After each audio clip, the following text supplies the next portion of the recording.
হে আল্লাহ, কি আর বলবো।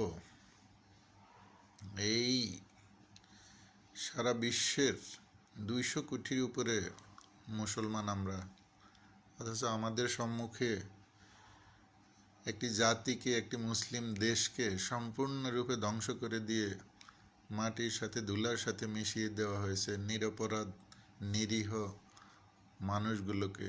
তাদের অপরাধ একটাই, তারা একমাত্র হলো তারা মুসলমান হওয়াটাই তাদের অপরাধ। অথচ সেই ফিলিস্তিনের পাশে এতগুলো ইসলামী দেশ, এতগুলো মুসলিম কান্ট্রি, কিন্তু তারা কেউই তাদের পক্ষে সরাসরি অংশগ্রহণ করলো না এবং তাদের পক্ষে কেউই দাঁড়ালো না।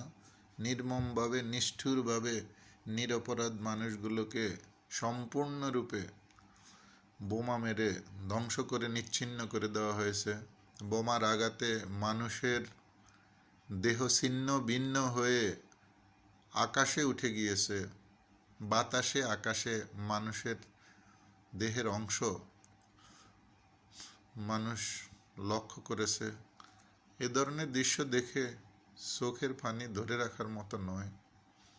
একজন মুসলমান হিসেবে, একজন মুসলিম হিসেবে কিভাবে সহ্য করা যায়, এটা কোনোভাবেই নিজের মনকে মানাতে পারি না।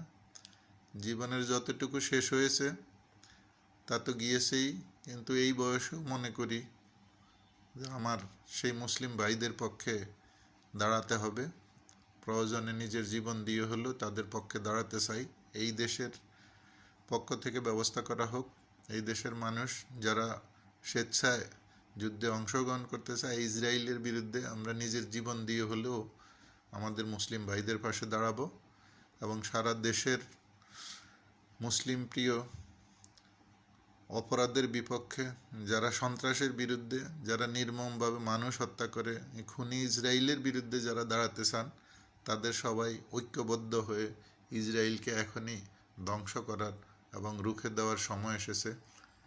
যারা শক্তিশালী রাষ্ট্র, তারা যদিও কিছু না বলে থাকে, সৌদি আরব,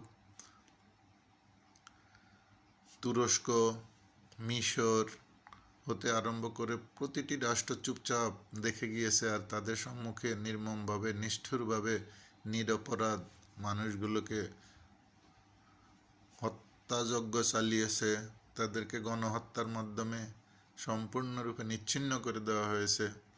এই ধরনের দৃশ্য কোনোভাবেই মানার মতো না, সহ্য করার মতো নয় এবং কোনোভাবেই মনকে বোঝানো যাচ্ছে না। তো ইসরায়েলের পতন আমরা মহান রাব্বুল আলামিনের তরফ থেকে অতি দ্রুত কামনা করি এবং শুধু কামনা করার মধ্যে সীমিত থাকলে চলবে না। আমাদের সারা বিশ্বের মুসলিমকে জাগ্রত হতে হবে এবং এখনই ঝাঁপিয়ে পড়ে ইসরায়েলকে রুখে দিতে হবে।